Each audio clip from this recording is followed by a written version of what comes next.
Good evening. Hola.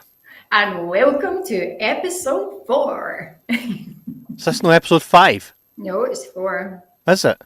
Yeah. Sorry, I thought it was 5 because I think there's 4 videos live on your thing because that was Because we did a Kundalini activation. Yeah, that's right. So we did a wee gathering. And then we started getting into interviewing people. And I've been on there on my own. But I'll give up after 10, right? So I'll stop counting after 10 because then I'll be like, ugh, but when's it? No, I'm like that. I couldn't tell you what episode I'm on, even though I know every single week. I think I'm like 200 and something. 200 and something. Something like you. That. But it just happens in flow, doesn't it? It does. All right.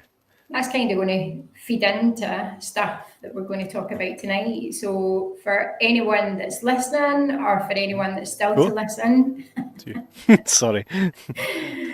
We have our Kevin on and he's supporting me on tonight's episodes where, don't make some of the crazy noises and stuff when I'm talking. It's not allowed. Unless you want to do it. That's your own opportunity. No. You're talking about the fart noise? Yeah, I was. No, I wouldn't do it. Just let them hear it. That's fine. All right. 3, 2, 1. My husband would agree with you sometimes, or most times probably as well. So tonight, so Kevin and I were having a bit of a discussion, and in my book, The Soulful Explorer, Architect of My Soul, when we go to episode 12 or chapter 12, I share a little piece in here that's probably more prevalent now than what it's ever been, because unbeknown to Kevin and I, when we were discussing whether we were going to talk about this or not, we soon found out that there was a documentary on. So there's a documentary on ITV, and it's about serial killer Peter Tobin. Yeah, so Peter Tobin, I think he was originally from Edinburgh. I think that's his family tree is Edinburgh, and he'd moved to Bathgate in the 70s. Fast forward to 2007, and I think it was around about 2007. Yeah, it was around about that time. I think it was, yeah. Yeah, it was. I'd moved into a house in Robertson Avenue in Fallside, which is in Bathgate. And so I share in the book kind of like an experience that I had. Me and my partner at the time, we'd separated, or we decided to separate, and we were clearing out the loft. And as we were clearing out the loft, I looked over to the front of the building, and there was kind of like a bit of cloth hanging out the brick. So obviously that kind of caught my attention. And when I went over there, I unravelled what was a dagger. But this to me, like, people would look at it, it wasn't a knife, it was a dagger, but through the very fact that it was wrapped in this cloth and it was hidden away, like in brick wall, if you want to call that intuition, if you want to call it gut instinct, as soon as I kind of opened this, to me, it was an instant. And I thought, call the police. That was the initial reaction, was call the police. I have a picture here of it. I don't know if you want me to bring it up. This is what I found from Google, so I don't know. You can confirm whether this is what you found. Yeah.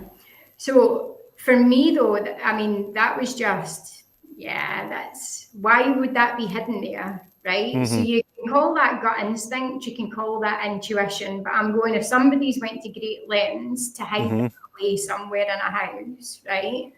I'm like, right, call the police. So we call the police. Can I just very quickly, just before you move on with that, right? Yeah. So at this time, were you aware that you were living in Peter Tobin's house? No. And were you aware that was it known, widespread, that he No. was anything? So at this point, No. Peter Tobin was not disclosed to the No. public? Right. Well, so I that's... don't know if it was disclosed to the public, right? Because obviously, like, later we had found, so it was a few months after the dagger, and I don't know if there was stuff that was happening down south, because he'd moved down south. And allegedly at that time, and I'm only going on what I had found after the event, there was an investigation that was going on about, I think he was arrested or something like that for something like grievously bodily harm or trying to commit another assault on another female. But there was stuff that was going on down there, but nobody up here kind of knew that there was anything like that was going on. So it wasn't, to me, it wasn't known, or maybe I was just ignorant. There was maybe stuff in newspapers down there. I have no idea. But for me at that time, it was like, right, okay, like, call the police. So call the police and let them know that we'd found the dagger. Now, I don't know if there was stuff that was going down there that wasn't going on down there that wasn't public knowledge. There might have been investigations that were already going on. I have no idea. But it was maybe about 2 or 3 months after that, the police came to my new home and asked for DNA swabs and all the rest of it, and the Daily Record and stuff like that. It was either Daily Record or the Sun that had asked it to come and interview me. So I did a wee piece, and I was in the paper at that time. But lo and behold, it was maybe like a few weeks after the swabs had been done that there was a full raid, like a full-blown raid that had went on. But when the police had came, like, to interview me to take away the knife, I'd explained to them, like, see, when we're in the house, Kevin, like, when you walked in, there was a closet that was to the right-hand side, always, like, cold. It was just, like, I don't know, it never, ever had a good feel, right? So these policemen were walking around with me, right? And I'm going, like, in there in the closet, like, it just feels there's a coldness to it. They'll have all of this on file as well. And then when you went out to the back garden, right, there was this big, like, for the size of the garden, there was this fountain, right, which was almost, to me, it was just out of place because it was too big for what the garden was, the size of the garden. And I'm like, there's just, it doesn't make sense to me. So it was almost like a shrine sort of a thing, right? And I said that to the police while they were there and they were taking my statement when they collected the knife. But then fast forward, they came out and they got swabs, and then lo and behold, there was raids. And then from the raids and then further investigations, there was DNA found from a girl that had gone missing in Bathgate. I think it was in the 80s, so it was Vicky Hamilton. God. But it wasn't just obviously that there was DNA that was found in the knife. Like, he'd obviously had Vicky. Bloody hell. Or I don't know if he had her in the house, had her in the car. Don't know who else had been in the house or in his car or in his vehicles. But he'd taken, obviously, there was bodies that were found in his home. Down where he lived. This is the home that you were living in, no? No, the bodies weren't found there. Down in England. I don't know where Vicky Hamilton's body. I think he transported her body down south, and and it was in the garden. I'm positive of that. I've not watched the documentary, and I'm not. I'll need to. See, to be honest with you, Kevin, right? See all that it was, like, the whole point of me putting it in the book was to talk round about more so, like, in that moment, in that time and space, right? If we hadn't have been up in that loft, if we hadn't have found the dagger, then would he have ever been caught for Vicky Hamilton's murder?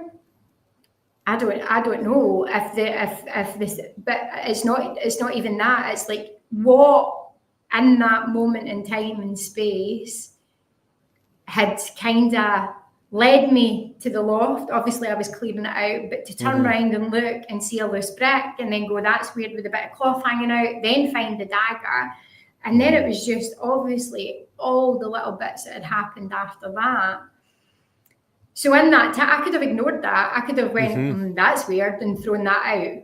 Do you know what I mean? But there was just something that had said, call the police. See, at that time, obviously, that you find in this dagger, did you said there that there was raids, right? You just kind of glossed past that, like, oh, then the raids. Like, wait a minute. So they raided your house that you were living in with your family? No, we had sold it by this time. So it was about 2 to 3 months after we had moved out that they had then raided it. So they came to me, collected the knife, did the interview. I shared all my PCs, and in between that time I'd moved out. So the unfortunate people that had bought the house for us, they'd actually went in and raided it while they were living in the house. I know, it was literally like a couple of months after it. I know. Your problem now. But who would have known?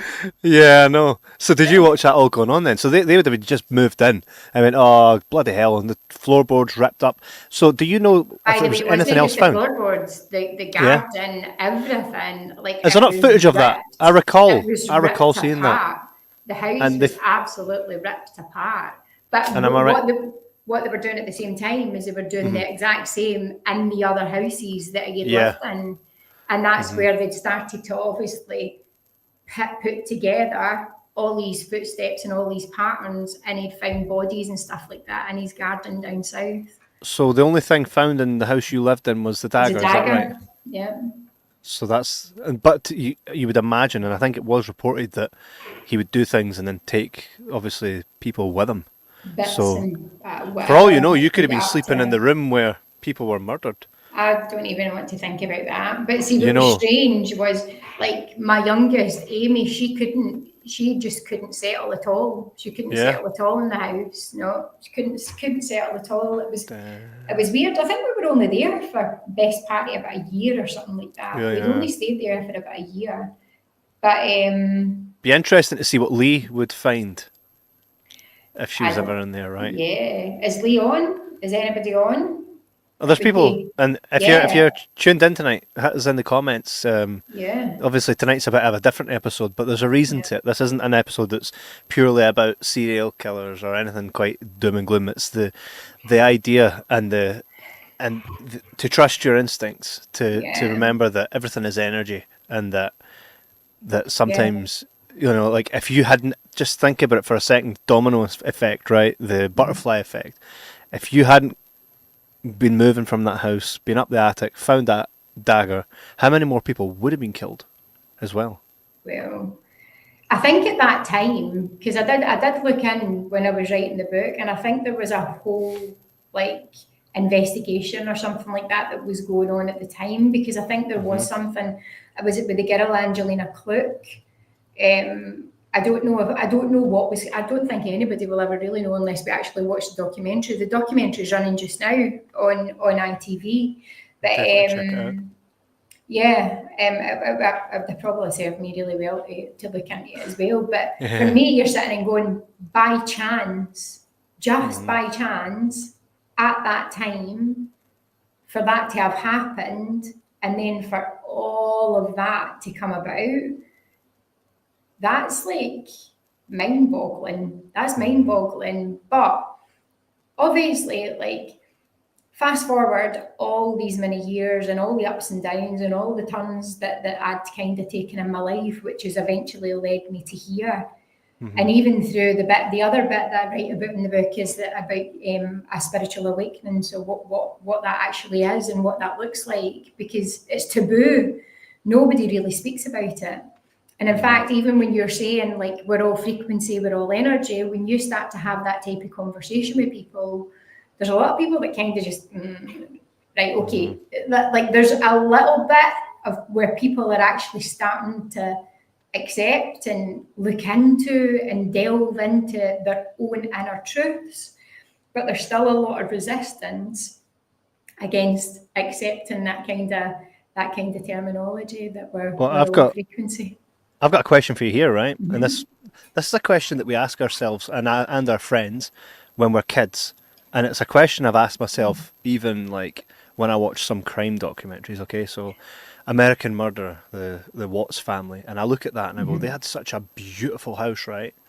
And then you think about what happened in there, and I remember after watching that documentary being like, for a whole week I just couldn't feel right. Okay, but then I thought, see if someone offered me that house for free. Would I take it? No. No, I would. wouldn't. I would. I would love a. Well, the thing is, I would love a beautiful home like that, right? Would you move your kids in there? You see, now here's there's two ways to look at it, right? So me being in there, I would be like, oh my god, like I think I would feel that negative energy. But that house was a family home, and I think if I had my family in there, the house would be used and for what it was intended to be. You know, a family home again. I think it would put new life in it. Now, here's a question for you that even... Sorry? Do you think so? What about, like, the Amityville Horror?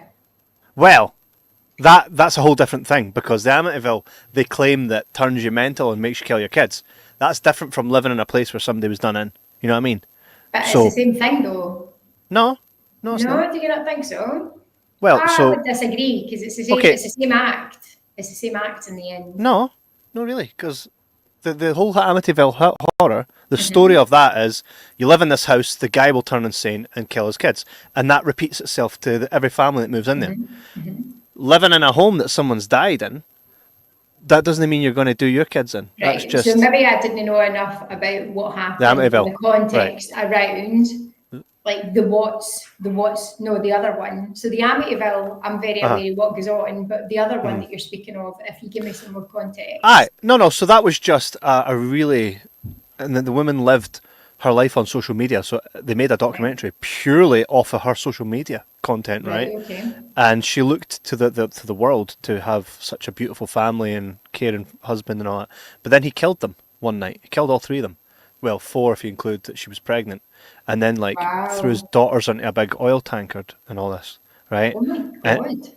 All right. So I thought you knew what he strangled his wife, right? His pregnant wife, took her, lay her face down and buried her in the dust at his work. And then there was these big oil tankers and his daughters were like 4. Oh, I have seen that. Yeah. And he puts them in a big oil tankard. Yeah. I have seen it. I have seen it on my Netflix. Point, what I'm saying is, moving into their home, you're not going to repeat the act, so we can't compare it to Amityville, right? But what I would say is, no, you can't, because Kevin, Lindsay, you can't. Kevin, right? So what they're saying is that the Amityville Horror House is possessed. Aye. Right? Can you tell me what has possessed that man that's just done the exact same stuff? Because there's he was never possessed. He was a highly functioning sociopath. Wow. Highly functioning. So to the world, he was just a normal dude. But realistically, if you now after you see what he done, because he found a new woman, right? His mentality was, I just need to get rid of these, right? So he lived forever wearing a mask.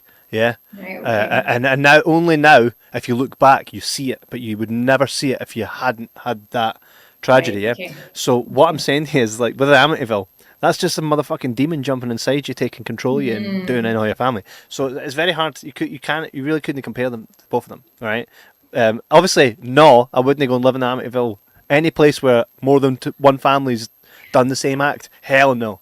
But one where you know something bad's happened, and it's purely an energy thing, is what I'm asking. Because sometimes you do walk into a house and you go, this just doesn't feel right. I don't know if that's how it would feel. That house has since been sold to a new couple, and they will have got it well undervalued because nobody wanted to live there, right?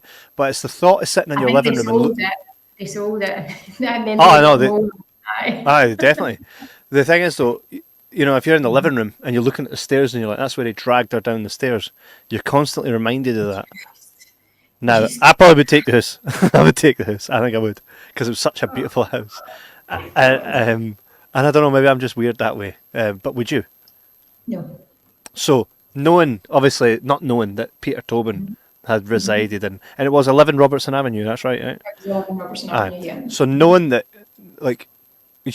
luckily for you, you found it when you were gone.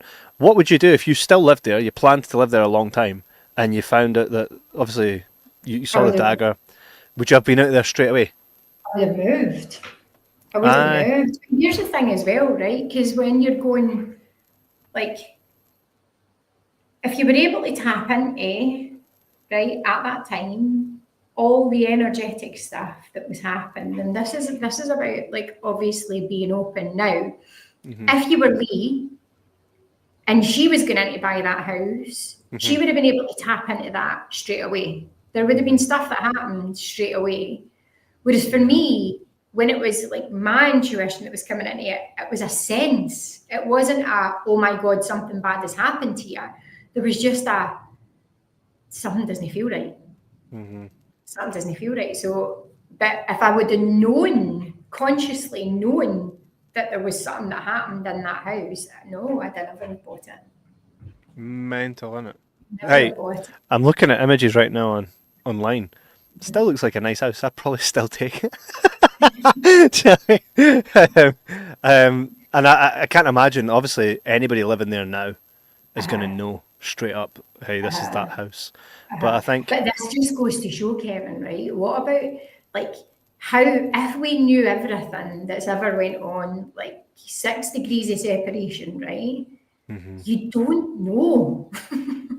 You don't know. And, like, as much as you can get a feel or a sense for someone, sometimes you need to get to know people a little bit before you can go, there's something that's off. But then you've got people who, like what you've just suggested there, that are really good at putting on faces and putting on facades. I think those guys are quite rare. Now, let me explain that to you. Let me say why, right? Name, and I can't say the word because we'll get booted off air, right? But people who are attracted to younger, the youngest of human beings, right? Yeah. Starts with a P. Now, have you ever looked at one person that's been outed as one of them and went, oh, they didn't look like it? Come on. Like, they always look like it. Yeah. They always look like it, right? And by the way, I will meet someone, and I'll not mention who, right? But recently, a friend of mine says, this is my sister's new fella. And I went, aye, he's a nice enough looking dude. I says, but see the eyes. I said, see the eyes. If I found out dead cats were under his washing machine, like a ton of dead cats, I wouldn't be shocked based on his eyes. Right? And I call it out straight away, man, because I think to myself, like, because what happens is when they find the cats, I'm like, I tell you, man, I tell you. I tell you. I'm usually quite spot on there. I could actually watch this and play it back. They'd be like, oh my God, he's talking about you.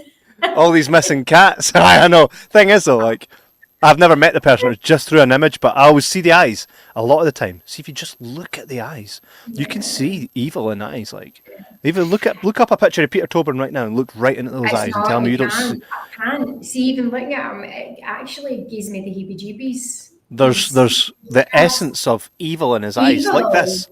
Look at those eyes. Same thing, man. He's not as scary as. But it's maybe the attachment that you've got to it as well, because you kind of like what he's done. But like what you said, like there's loads of people that kind of just walk among us like every single day. But you always get a vibe though, right? You do always get a vibe. Most of the time. There is. Sometimes your spidey senses are off. And I think it depends on the type of person that you are as well. But generally, there's normally something that kind of comes up that gives you that icky, sticky feeling that lets you know, I need to be careful. But sometimes I'm too naive as well, because sometimes I'm too trusting. Yeah, I think that's the case. I always put it out there though. Even my wife, right? See her friends and her sister or whatever, right? They're, this is the new guy, blah, blah, blah. I go, he seems nice. He's going to cheat on her, though. How'd you know that? I says, I can just tell, right? And by the way, 100% fucking accuracy here. I have yet to be wrong. Each time I've been... And then they go, it's all ended in that, cheated in that, and I go like this. Yeah. I told you so. I told you so. Arsehole. I mean, I must have a sense for it, right? But I can always catch a real vibe there and go, nah, this guy's an absolute dafty. Emily Wilson says, I listened to a podcast series once, They Walk Among Us. Yeah, I think I've heard of that. Yeah. Sorry, Among Us. Yeah. I think there's a movie called They Walk Among Us. I'm sure there is. Is that? Or maybe it was a podcast. I'm not sure. Maybe I've listened to the same thing as you. Is this about like killers that you don't suspect? It looks like it. Yeah. They walk among us. Aye. See, we were speaking about that as well, like how many things are in movies, how many subliminals and stuff, and that's a completely different topic altogether. But it's like, see when we're kids, right? And I remember when I was like 7, and I thought I could control the weather and stuff like that. I totally manifested a car accident.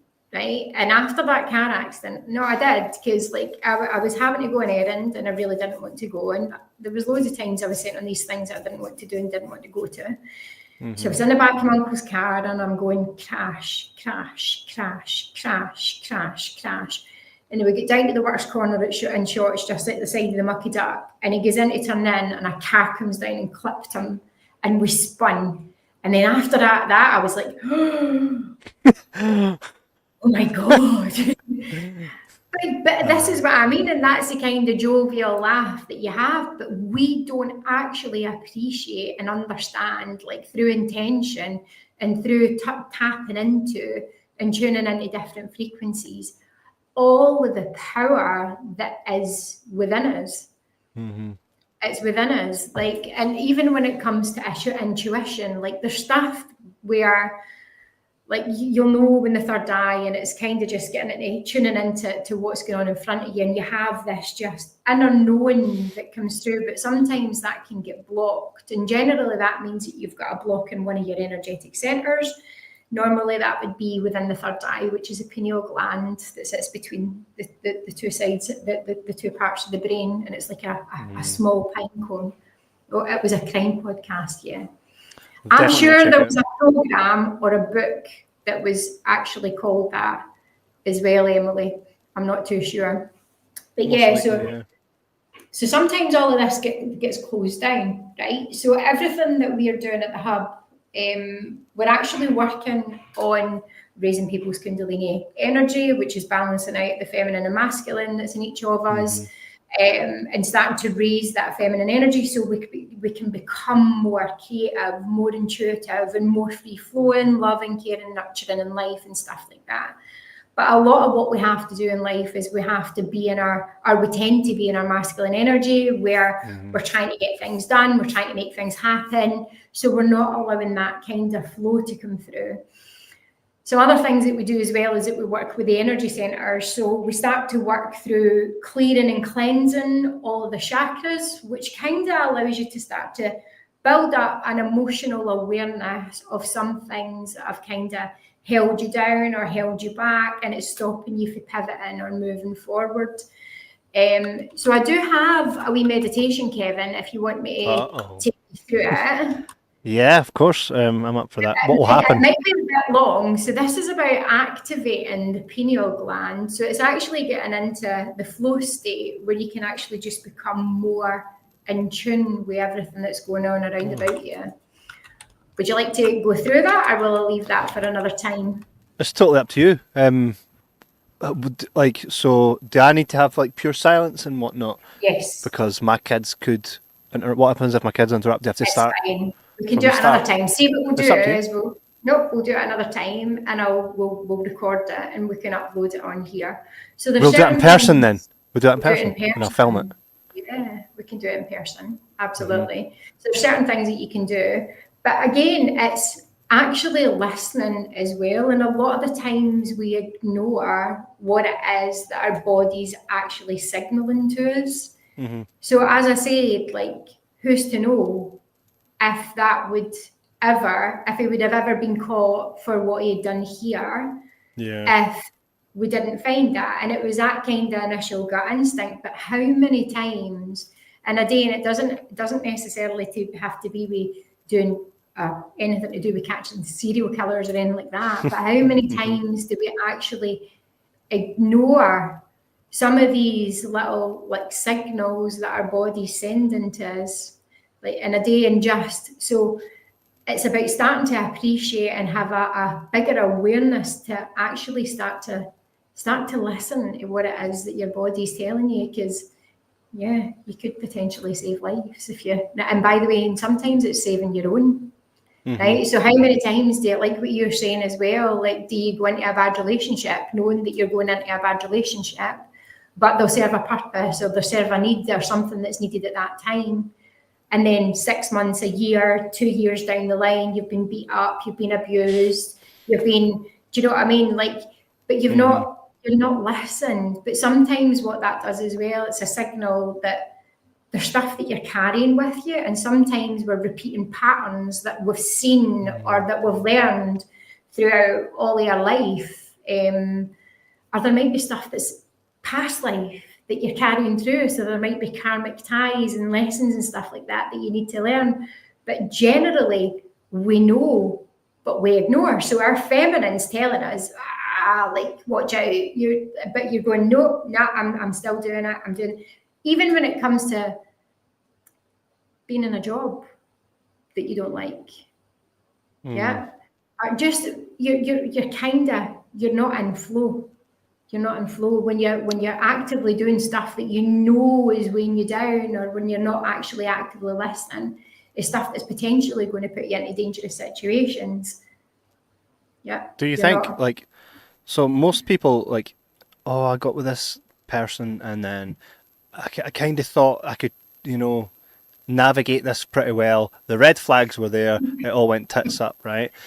Do we hear though about the times where you thought something, you perceived something to be a red flag, where your intuition just was off, or do you know what I mean? Like where there was I'll give you an example. When I first met my wife, I was restarting my life completely, right? So when you think of yourself, or you watch all these TV shows, oh, this is who I am, and this is what I've got to offer, and all that, right? So I would say I was a shell of everything that I would deem desirable, right, at this time in my life.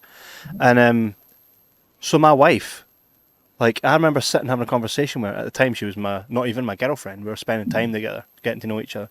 And I said to her, I was like, I swear, like, see, once I'm, like, on my feet, like, life will be shit hot. And I remember having a text conversation with her, right? And it was like, we're just, that way where when you would have first got with Stephen, you text each other all the time, and you look forward to texting. I still actually look forward to texting. However, this was that time, right? I remember her, right? And it's funny, is she would text me all these wee questions, and I answered them all truthfully. And even like 12 years later, I still actually, everything I answered those questions are still very valid. And to her, the question she asked me was of what does my dream guy, the guy I would marry? These are the questions that based on. No, I mean I didn't even know at the time like that could be the case. But the point I'm making is like, so all I had really was my words, right? And based on her intuition, she had nothing. There's not a lot. Well, in my opinion, my output towards her was truly just, you've got me, like skin and bones. That is it. There's nothing that comes with me that is of benefit to you right at this time. I says, however, this won't always be the case, and when it's not like that, like, you will really see the benefit. And I believe, and she agrees, that even like, because when we got together, I got on my feet. She very much, like, we are so like one of those couples that just really are not like, oh, I wish it was better. Really, we're not, But it's so cute because you've all got strawberries tattooed on, haven't you? Yes. You together. You make jam. Aww. But do you want to know? There was red flags for me even in my past relationships as well, but I was so adamant. Like, I was so adamant. Like, one, I was desperate to change. Right? What the fuck? Why would you, like? And it wasn't a pleasant relationship, but I seen past all of that. But what I had seen in him was me. Yeah. Right. And that's the bit that I was trying to save, if that makes sense. Right. But I wasn't looking at what was right in front of me, and it was quite an abusive relationship. I wasn't looking, and I put myself through that until I'd had Angel. And then when I had Angel, like that, as soon as I had her, I'm like, what the fuck am I doing? It took for all of that for me to have her, for to then go, this is this is wrong, right, Lindsay, get out. So it took for me having to protect someone else to get myself out of an abusive relationship, which was learnt behaviour. Because it was learnt behaviour for what it was like, with me seeing what it was like for my mum and the relationships that she had. Like, and I was such a rebel in my life, like such a rebel. Like, even my mum, I think because my mum hated him, I was so fucking adamant that I was going to be with him. I was just rebelling against. But I think we choose ultimately. But like what you've done is you've shown your vulnerability. Like you've been able to turn around and say, "This is my skin and bones." But for me, she'd already seen past that anyway. She'd already seen past that in you. Yeah, I think so. Sometimes we get into relationships and sometimes we've got lessons to learn as well, Kevin. Do you know what I mean? And you can't take it away because you have to learn, or else the same patterns keep repeating until you actually finally listen. I was actually speaking to Mandy about this today, because the universe will send you nudges and they'll send you the same thing until you eventually have the balls to take the action to do something about it and change it. It's the same again after your dreams as well. Like, and that's about when you're trying to balance out your masculine and feminine energy. The feminine needs, like, masculine and feminine energy, regardless of sex, it's within us all, right? Balancing those out, your feminine energy can't rise unless the masculine energy is actually supporting the rise of that energy. So when it comes to like you manifesting or you trying to get into flow with what it is that what you desire, you within you are actually completely balanced, because you need them both in equal measures to see things through, and for it to release its full potential. This is where it starts to get really, really interesting, right? And I think it was Nicola that had shared. So there's a distorted masculine and the distorted feminine, and what that kind of looks like in each of us, right? So for like the distorted masculine might be that they would abuse their power, or they would be over dominant or competitive or confrontational, right? That's not saying that that's a guy thing. That's in each of us. And by the way, I've seen those attributes in myself where I've been overly competitive because I felt like I've had to prove myself. So that means that my masculine energy has been overpowering. Whereas now that I've learned a lot of lessons, I would say that I'm more kind of subtle in my approach. I'm still really quite direct, but I'm confident in what it is that I'm doing. I've got direction and I'm supportive of other people as well. There's a lot of clarity in what it is. Sometimes it can be messy, but there is a lot of clarity in what it is that I'm doing and what I'm going after. So there's a lot of assertiveness as well. So that's when that's in balance. And for the feminine, like when she's out of balance, it's when you're seeking approval. So you're not stepping into your masculine energy. You're kind of stepping back a wee bit and looking for that approval, or you're not happy with it. You're not happy within yourself. So you're going out and you're actually doing stuff to like that's not good for your body. So you've got an extreme focus on your appearance. So even that trying for that perfect body or perfect look or perfect glowing skin, that's actually a lack of self-confidence in yourself, which would say that you've got a little bit of distortion in your feminine energy. So this is where all of this stuff gets really quite interesting. And by the way, it happens in both men and women. I would say, like, so see, whenever I go to the gym, I don't go there truly. My end goal isn't to look phenomenal. Truly, it's not. It's, if anything, it's to go, I should be here. It's like I should be here because I want to be alive to see my kids. Do you know what I mean? That's pretty much it, and I enjoy it, and it's a good, like, it starts your day off well. So I would say I was a pretty confident guy within myself. Like, so I don't, in certain aspects anyway. Like, I'm pretty fine if somebody doesn't like me. Do you know what I mean? Like, as long as you experience the true me, as long as you experienced me, and I've made you not like me, then cool. I'm glad you don't like me because you're not my person. Not when you just listen to other people. And this is a thing as well. Do we do that? We don't, because you find, and this is where it's really hard for kids when they're in school, because it's dead cliquey.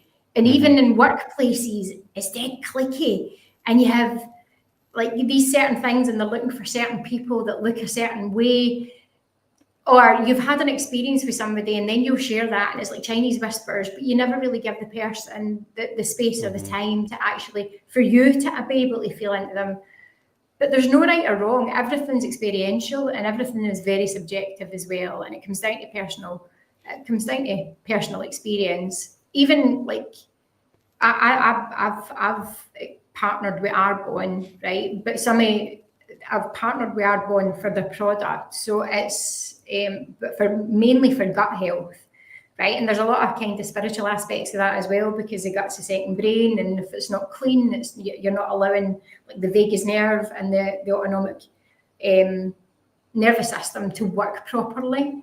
So like when it comes to Arbonne, so when it comes to like working with your energy and working through your chakras, if you've got a lot of gunk that's kind of in your gut area, that feminine energy, the energy won't rise up.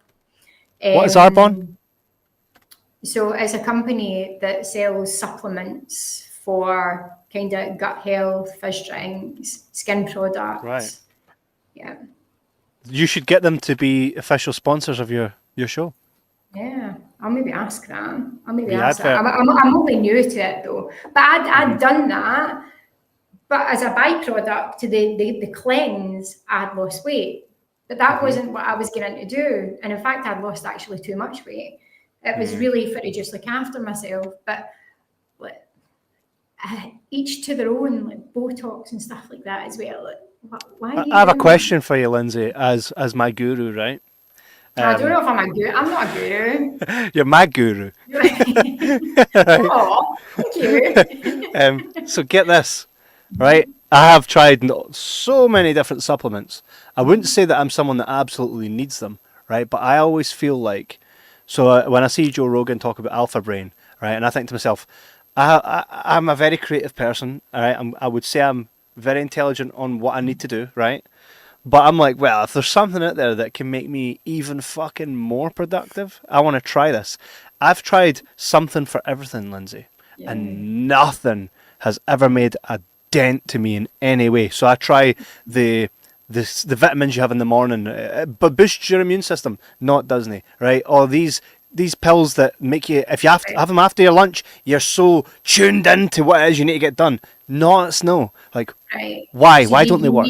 You need to cleanse. You actually need to have a gut cleanse, because whatever the supplements it is that you're taking, whatever's been built up in your gut, they're not actually going. It might actually be down to the quality of what it is that you're taking as well. But see, if you've never cleared, I've spoke about this as well. Like, we clean our house every other day, but we don't fix what we can't see, right? So this is a vehicle, right? And I've got some bad habits still, but I still try and look after myself. No, I have. I still try and look after myself the best way that I can.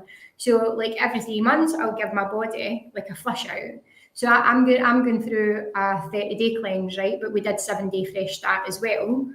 So the 7-day fresh start basically just starts to get the body all clear of any toxicity that you've built up, right? EMFs, heavy metals, toxins, anything. We're environmental. Your skin is the biggest organ that you've got in your body. We're taking in all of this stuff that we can't see, by the way, every single day, right? So it's just giving your body an opportunity to rest and digest and clear out, right? So I did that, and then I'm doing the 30-day fresh, the 30-day to thrive program. And with that, I shit you not, Kevin, I sat this morning, I'm the same as you, right? There's nothing, I think that I'm, other than one of my bad habits, I'm a relatively healthy person, right? But I sat this morning and I had spirulina, which is a Be Well product of Arbonne, and then there was a gut health sachet. So all in all, I got about 97 different vitamins and minerals this morning. And then I had a caffeine-free fizz drink, and I just emptied it all into one glass, and I have that in the morning. It's like jungle juice. So I call it jungle juice. Because as soon as I had that, I'm like, whoa. Did you feel it smash you right there and then? Oh, it was just, whoa. clear head, like a completely clear head.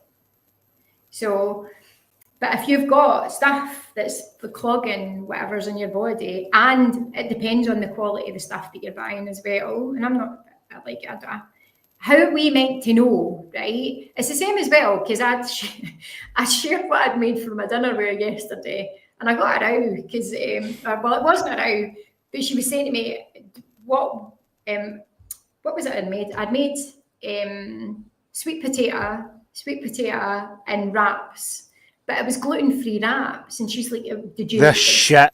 You sense check these? Did you? And she's like, Lindsay, you do know that everything that, like, they're fucking worse for you than your normal tortillas that you buy. And I'm like, how many times do we go shopping though, and we fucking don't know. We don't know what we're buying. We don't know the chemicals that they're putting in shit either. That's true. You made me mushroom coffee, and I was like, here, I hope this does something to me. I was expecting an experience, and I'm like this. And you're like, you want me to make you a real coffee? And I'm like, it's fine, I'll drink my mushroom coffee. But I'm always up for it. I'm always up for trying new things. Well, I would suggest that you do that. But the next time that you're in the hub, I'll give you one of the drinks, and then you can let me know. No way, man! Really, that'd be class. That'd be class. I'll give you one of them. You know what does? One time, long time ago, my friend gave me some. And bear in mind, I'm so teetotal, like I don't smoke, I don't do anything, right? He gave me some oil, right? CBD. Right, and mate, whoa. I was sitting on my couch, right, and I'm like, why is my leg like the length of this fucking room? I was aware I had a face. I'm like, normally your face is just there. Why am I suddenly aware of it? That had DMT in it. That must have been DMT. That isn't CBD. It's extracted, like it's proper fucking space. So did you vape it and you totally No, he gave me it in a wee bit of butter that he'd made. He's like, here, have this. And I'm like, I says, what will this make me do? He's like, because he's an expert, right? You need to meet him, by the way, right? He's like, just put it in your mouth, put it in your tongue, right? Swallow it. And in about 10 minutes, you'll start to feel so relaxed. He says you'll start to just be so focused, but yet so unchained to the world. And I says, right, I'll give this a one-off. This was years ago, right? I was like, oh, nothing's happened. Next thing you know it, I'm like, I know I've got a face. But why is it now just like in my way? Why is my face in my way? I'm so surprised that you're even doing that. Why? Do you want to see, for me, like, I can't see anything like that. It gives me the jitters. See, because I am so fast paced, right? And I'm not 100%. I just get shit done. That's 100%, just me, right? That's what I'm here to do, is to get shit done. That just slows me the fuck down. And see, same. Me down, like, it give me like anxiety, palpitations. So nice. Did you know what? See, when I had it, right? So you're absolutely correct. This is why I've never touched it ever again. I says, my life is too fast. I've got too many people who rely on me to fucking have me like that, right? And I didn't actually enjoy it. Do you know that? I didn't go, wow, that was so fucking amazing, right? But get this. I was sitting there going, okay, this feels fucked up. Oh no. And then I was like, a thought came into my head. What if he's gave me something else and this isn't like is safe? Aye. I'm like, oh no, but do you know what he used to always say to me? Do you know what he used to say? He says, 1 in 3 stoners get bust every 25 minutes and you wonder why we're paranoid.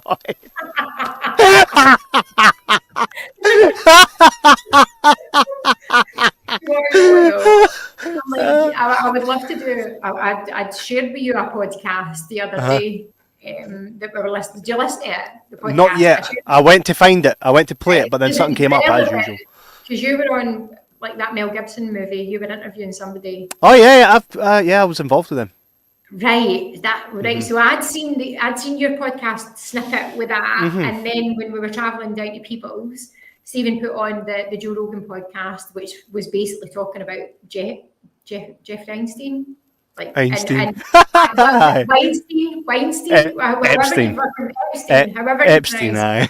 I get confused because there's a guy that was on his podcast, and I'm sure he's Weinstein, and I'm like, is he related to him? Weinstein is Harvey Weinstein. He's also went to jail for all the same type of stuff. Well, apparently he's not, but I don't know. We would never know. But then on this podcast, he starts to break everything down, and I'm like, I need to share this with Kevin. But how good would that be? They're sitting on there drinking brandy and fucking smoking doobies and getting totally wasted. And I'm like, you can tell, but that's why people are so engaged in, because it's all fucking stoners. They're all. Yep. Not only that though, but they're so honest.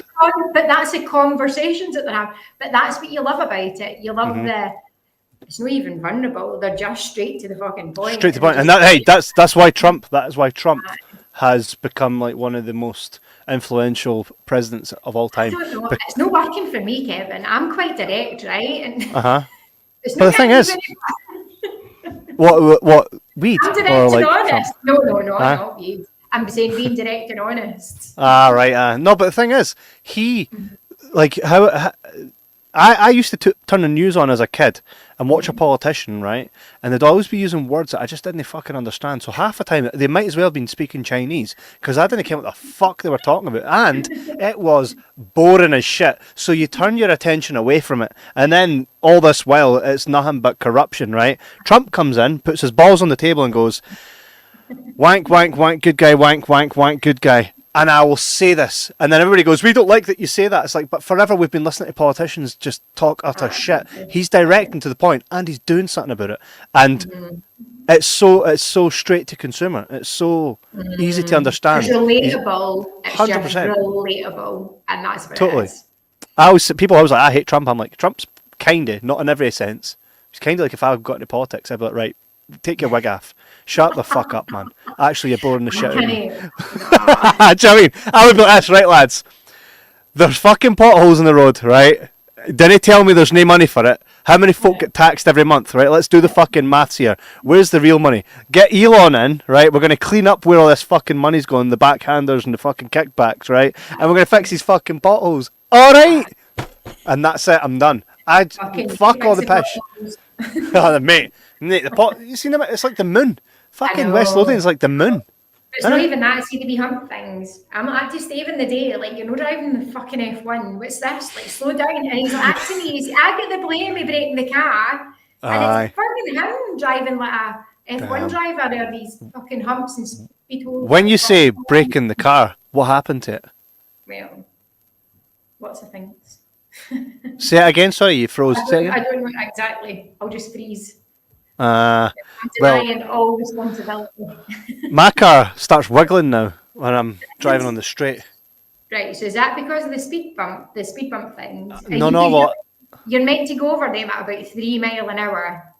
Oh no, we do, but for some reason our car, when we're on a straight, sometimes it wiggles now, and I'm like, what the fuck, is my wheel going to fall? That's what it's like. So I think same for you. Similar. Aye. Oh no. It's just and we probably drive the same roads as well, eh? Sometimes you don't see a pothole coming before it's too late, and you can't avoid it because you'll crash into somebody. Hey, by the way, only your fucking spidey senses were on. You could see all this. I know. By the way, see how you said about manifesting a car crash. I manifested, like, I think it was a week or so ago, a couple of weeks ago. Did I not say to you? I was like, I just fucking whacked my car into somebody. I'm sure I texted you. Aye. Did I tell you the story? Aye. So I was reversing, right? I checked everywhere. No car in sight. Or at least my interpretation was there was no car in sight.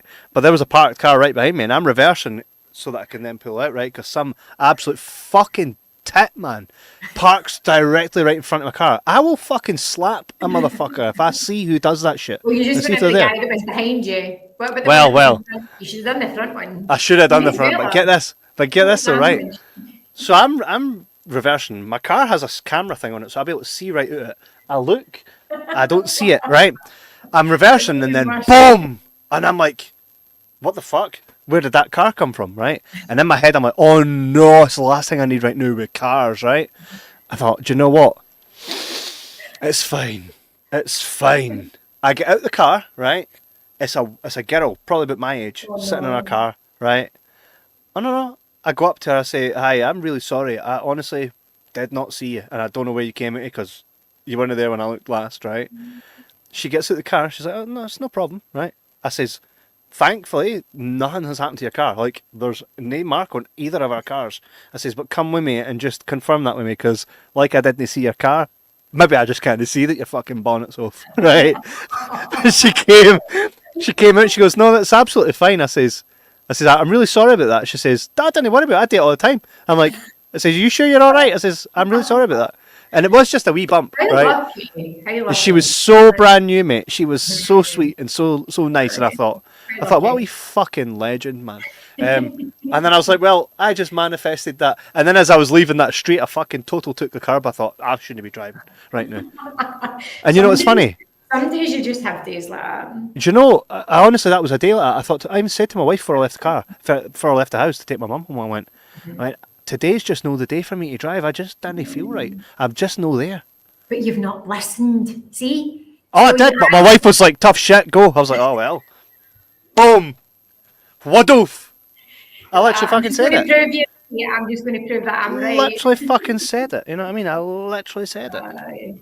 Usual, right, man. Well, listen, the whole point of this podcast was, look, just start to listen. Start to listen to your body, even like for rest as well. Like I'm renowned for still getting up and still going at it, and because like even with you, we were speaking about to-do lists, right? Want to hear the noise? Want to hear the noise? On the to-do list. I've got loads still on it, right? Listen, because I've this to-do list. I've actually ticked one off. But remember, I was telling you earlier about the noise. Here it comes, right? Here's one that I actually did tick off. Here we go. Did you hear it? No. Neither did I. Phone was on silent. Oh no, I need to tick off another one now. No. Make sure it's one that you've done though, because you haven't getting more. There we go.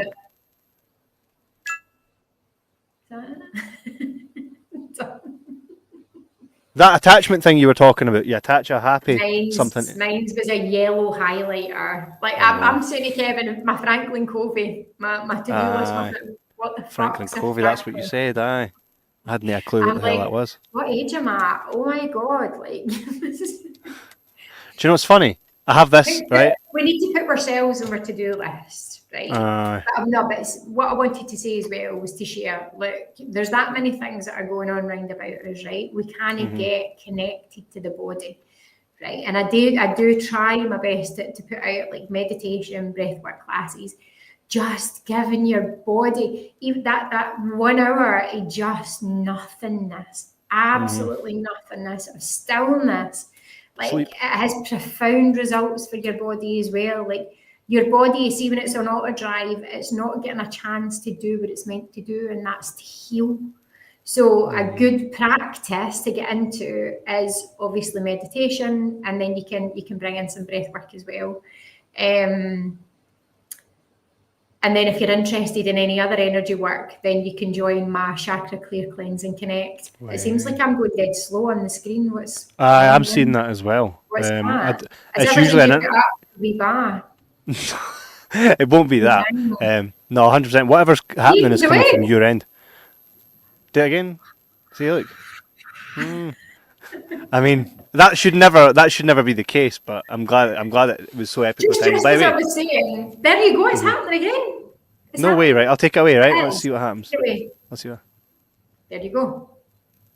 Fuck off. It'll still happen, right? I'm not going to bring it back up on it. I bet you it'll still happen. We have a comment here. Emily Wilson says, I used to feel guilty for doing nothing, like I always need to be busy and productive, but I make time for it now. Good. I think sometimes it is just good to just sit and... My wife says to me today, do you need me to do anything? I says, no, just chill on the couch. She chilled on the couch, put a wee blanket on and fell asleep, and I was just ironing school clothes and shit like that. See, as soon as I go in the car with Stephen, I'm out like a light. But Emily, that's imposter syndrome as well. It's like not feeling that you're good enough unless you're actively doing stuff.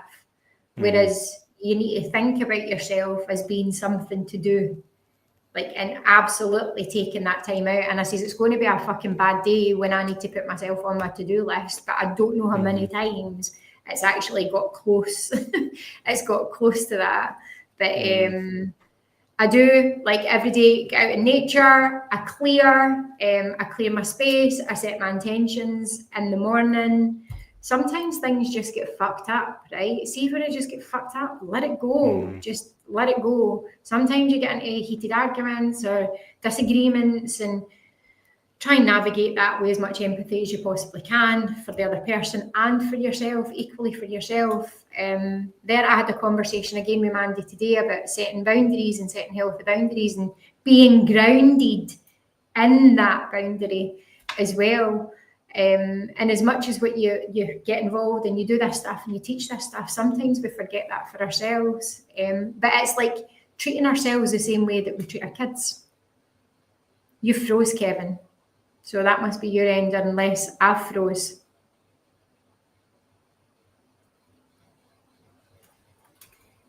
Don't know what's going on.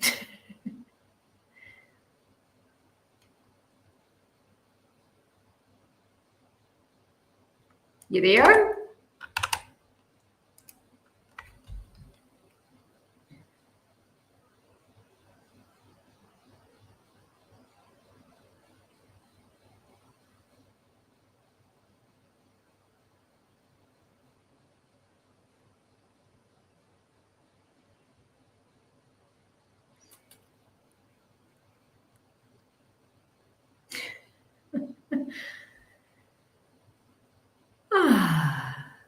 So I don't actually know what's going on there, and I don't know if anyone is still watching or not watching.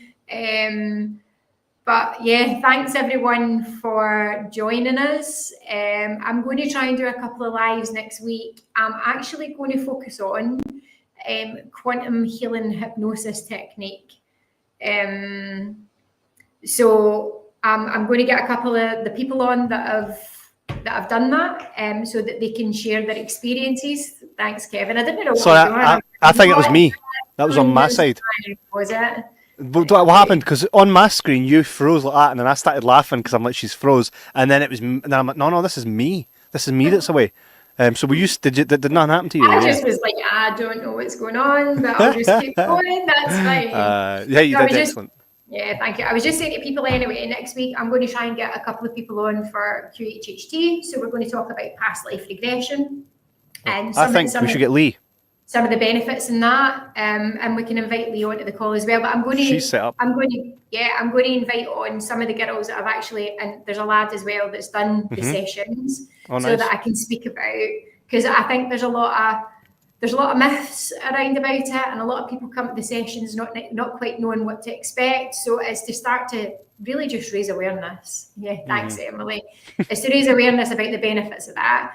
And there's an actual structure that I use when I'm doing energy work as well. And QHHT is probably at the very, very beginning, because that, again, like your gut, allows you to get rid of a lot of shit that you've carried with you through this lifetime and other lifetimes as well, before we start to get into the juicy stuff and working with energy.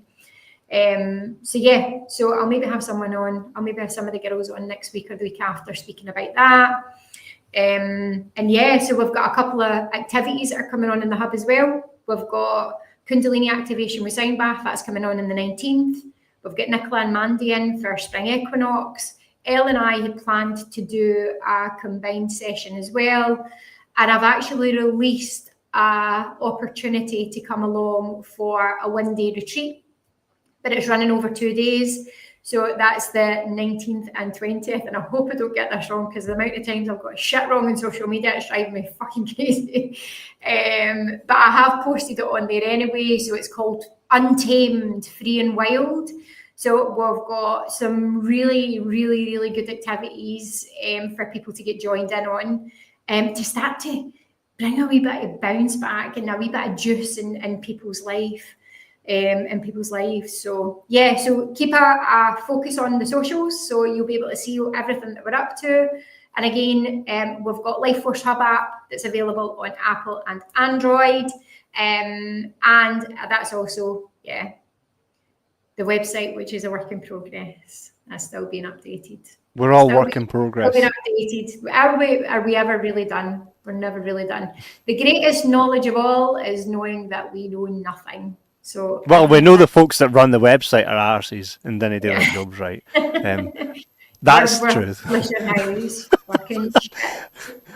just saying it. Honestly, like, however, again, naivety, but it is what it is. No, Less is your better. stuff's up there. It's your content, just they don't manage it that well. So if anybody does go onto the website and dislikes anything, not that they really should, but there's things for us to be like, the website looks nice, just there's something. Lindsay operates at a higher level of consciousness, and they need to meet her at least halfway, and they're not. So stay tuned for a brand new website. I'm sure they would come back, right? Because there's two sides to the story. They would come back and say to you, Lindsay is a pain in the arse.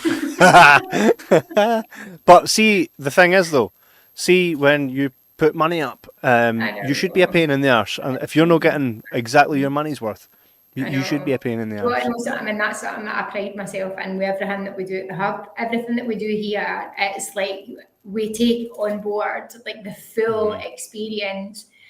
You'll not really get that anywhere else. It's like from start to finish, the moment you step in the door, all the senses, all the sensory stuff are activated. And I really go all out to try and make sure that everybody has a really exceptional session or event as well. So for anyone that's not been to the Hub, please come along. We're in Seafield. There's lots and lots of activities that are on as well. So there's a real mix for everyone.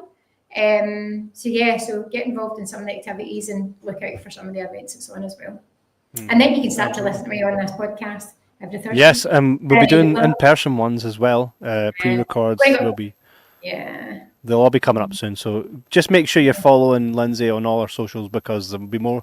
The more the snowball goes down the hill, the bigger it's going to get, and you guys didn't want to miss the journey. Also, you can go to amazon.co.uk and get the Soulful Explorer, the Architect of My Soul. Definitely go check it out in one way or another. And when you buy a book, you're helping to support the Hub. It's not like Lindsay's away to buy her third yacht. Hey, Lindsay. Not yet. I might get a yacht one day. You'll see me go down some sort of in a fucking canoe or something like that. A wooden boat that I put together with pallets. And anything that moves the soul, my friend. Anything that moves the soul. Absolutely. I feel you. I feel you. Right. And subscribe to the YouTube channel and share. Share all of this stuff with as many people as possible, because we are all of the girls that are here are trying to do really good things. And we're trying to build a good bit of community around about us as well, and a sense of community around about us. So, and even if you want to come on here and have a chat, then do that. We want to have a Q&A session, we can do that. If you want to test out some of the modalities, come on and we can do that. Here, could you imagine like Kundalini online? That would be interesting. Do you think they would get the full experience? Do you think they would get the full experience? I've had it online as well. It's when it's activated, it's really done. But I'd been and got obviously activation in person, so that's potentially how it was so effective. But it's all about intention. So you do have the experience. For me, I'm more a person. But you still do have a nice experience online as well. Yeah, well, that's good. Alrighty, so cool. Class. So thanks for this evening. Thank you. All we're still waiting on some other people coming back to us for coming on for interviewing, aren't we? I'm not big enough yet. Well, right people. David and Goliath. The right people will align themselves when the time is right. Meet them where they're at, Lindsay. Here are three things, by the way. I feel like I have to share this. I seen something online and I printed it out and I leave it here in front of my PC, because a lot of time I do a lot of work for here. So I'll always kind of gaze at it, and it says here, what is it? I'll show you after. Stay out of these three prisons, and this is just something for you to take away. And Shorts prison. These are three things for you to take away for your week, okay? 3 prisons that you need to stay out of. 1, caring what others think. 2, living in the past. And 3, fearing change. Change your mind, change your life. Mindset is everything. See, I've got a bit of guru in me as well. Look, it looks tatted as hell, but even that stands to have a little meaning. You know? The presentation doesn't have to be perfect as long as you can read what it says. It doesn't. By the way, see, when you stop caring about what other people think as well, fucking whole new world like that. It's like, that's good. It's good. Class. Yeah, cool. So thank you, Kevin. Thank you, Lindsay. And we'll see you guys. My little guru in the making. I ain't no guru, man. I think I'm at half of that stuff. You're like, Kev, we're going to do a PTS Chaka Waka session. And I'm like, so we are. So we are, Lindsay. I'm like, I'll follow your lead. It's when you actually start to see his blank look going over his face, that's when you know he's like, you fucking lost me. I'm like, I'll follow your lead. We'll just, you keep me right. Class. Right. Well, thanks, looking Kevin. forward to the next one. No problem. Right. Thanks everyone for tuning in, and see you soon. Take it easy. Have a good one. Thank you. Bye. Cool.